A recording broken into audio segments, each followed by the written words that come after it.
If you've recently awakened or are going through a spiritual awakening, you're going to find that you're going to have all sorts of interesting, maybe magical experiences happening for you.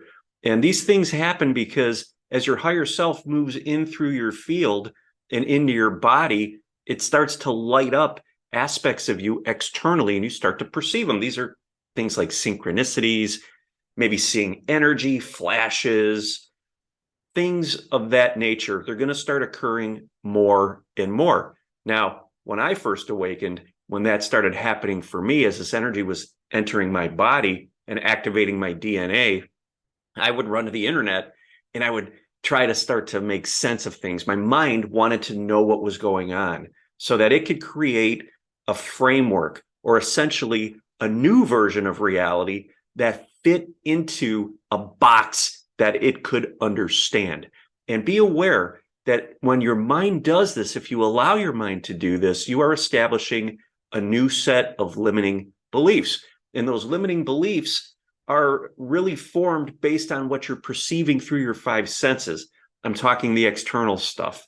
Okay. We all know the internal stuff that happens when we go through an awakening, where we start to experience the density, we start to feel weird, we work through the dark night of the soul and stuff like that. But a lot of the high frequency stuff, as it comes to our field and tries to find its space within the body, will start to reflect out. That's the magical stuff I'm talking about. Now, when we try to contain that or wrap our arms around it and pull it into a narrative or a story, we limit ourselves. I want you to know that your mind, your brain, the thinking brain, the human part of the brain, does not have the capacity at that frequency when you first awaken to fully grasp or understand what's happening. As the body rises in frequency and more of your higher self lands and gets embodied into your physical body rises in frequency, the comprehension or the consciousness expands to the point where you'll start to make sense of what's really going on. That's why when you start to awaken, you start to perceive all of these events as separate things. So for me, I would run to the internet and I would start doing research. Oh, I saw 1111 here. I'm seeing 555. I heard this lyric in a song.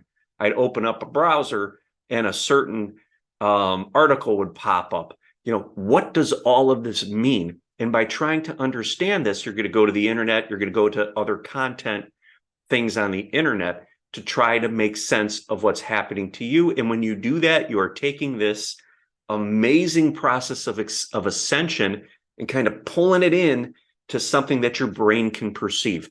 And when you do that, and if you stick with that, you will limit your ability to really expand. You're going to be in resistance. We call that being in resistance. Okay, so it's like a chicken and an egg type of thing, right? Does the understanding come before the expansion of consciousness, or does the expansion of consciousness come and then the understanding comes? Well, we're living in a time-space reality where things lay out on a timeline. But as you expand, your consciousness expands and you become more aware of this energy, the timeline kind of flips like this, vertical, and things are happening all simultaneously. And you begin to have access to that present moment. And when that happens, a simultaneous knowing starts to come forward. So as you continue on your ascension journey, then you're seeing these synchronicities.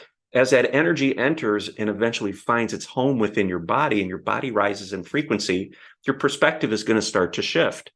And you're going to start to realize that you knew what all this was all along.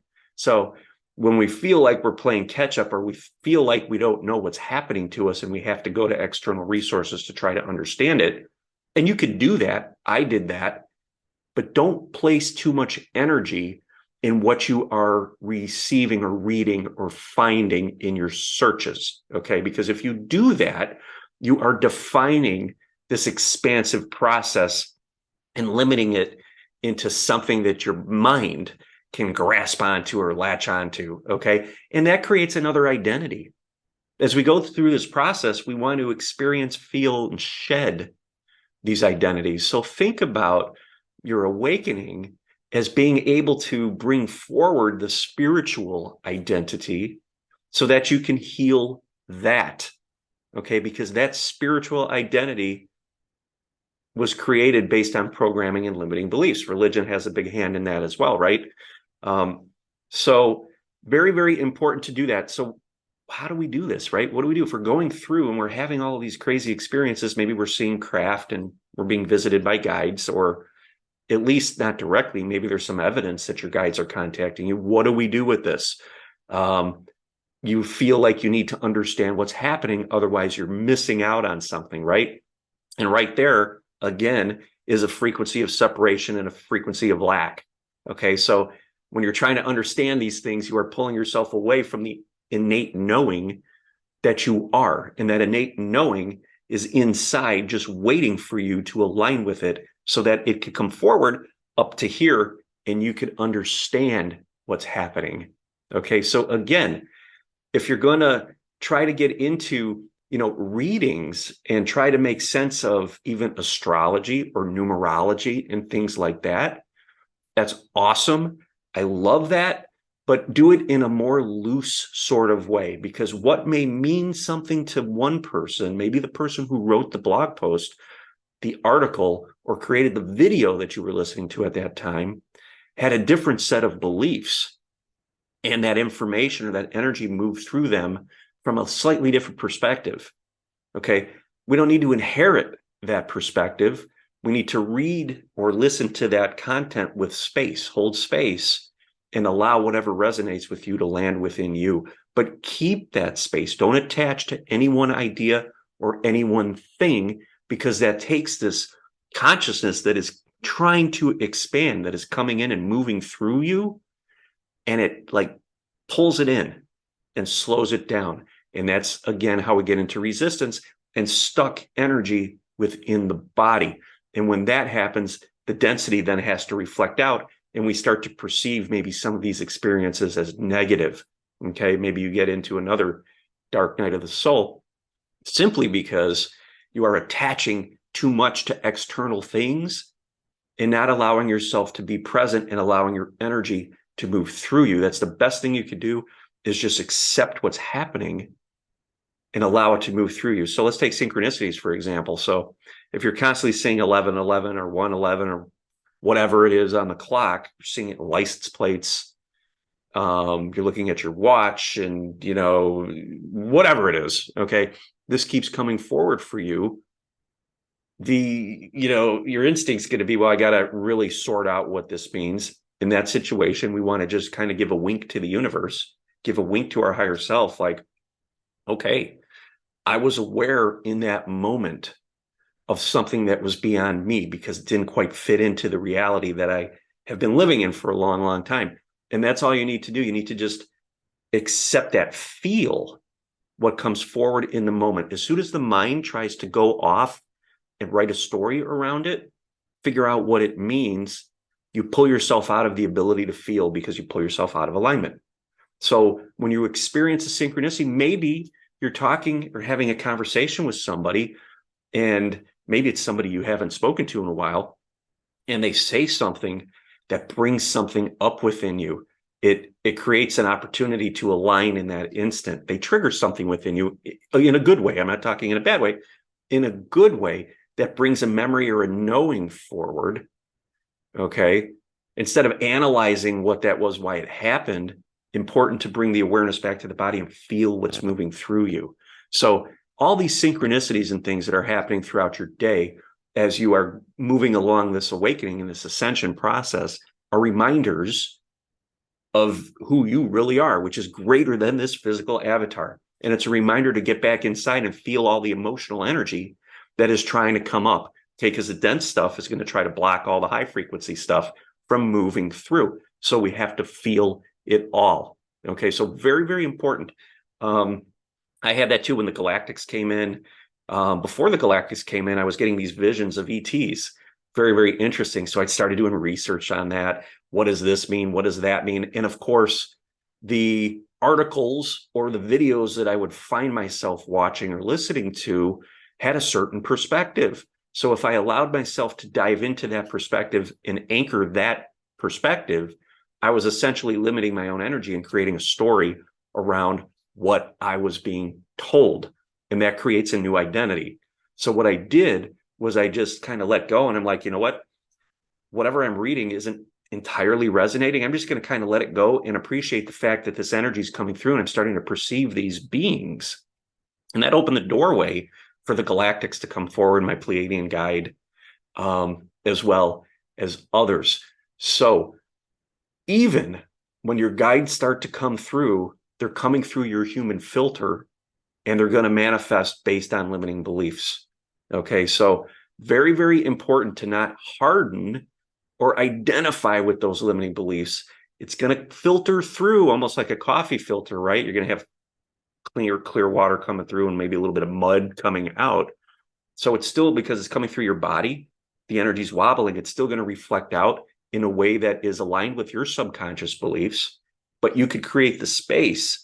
And if there's any fear there, you can feel that fear, which helps to clear that water. Okay, makes it less murky, less muddy. That way you're not attaching to those subconscious beliefs. You're just observing the energy that is coming up to be healed. And with the galactics with me, they came through, and then things got muddy after that.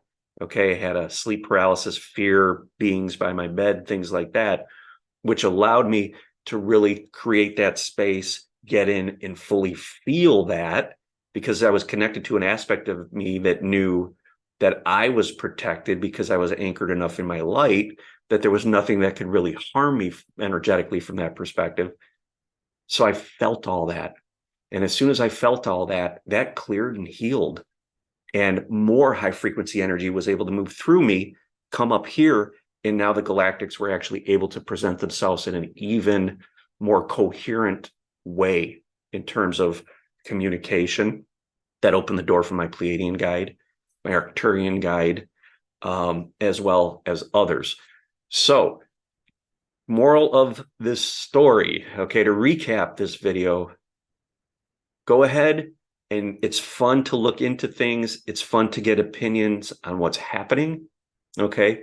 But don't tie yourself to any one thing that you get, because it's really limited to the perspective that you're at right now. And if you buy in or create a new identity at the level of frequency you're at right now, it's going to limit your ability to rise. You're going to anchor something in that's going to need to be let go of in the future and healed.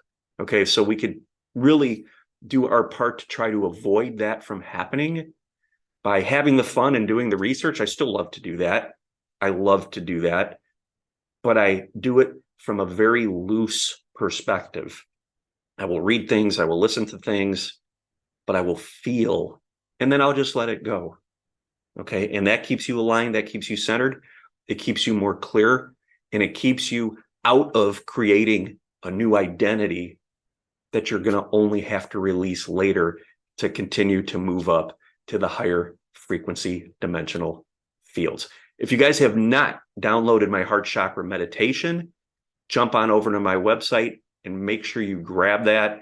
Very, very powerful to sit, to listen to that, to get into that heart space and to feel and build that circuitry. So when you have some of this stuff happening externally, it's a lot easier for you to get right back in here and feel and get a sense as to what's going on. Thank you.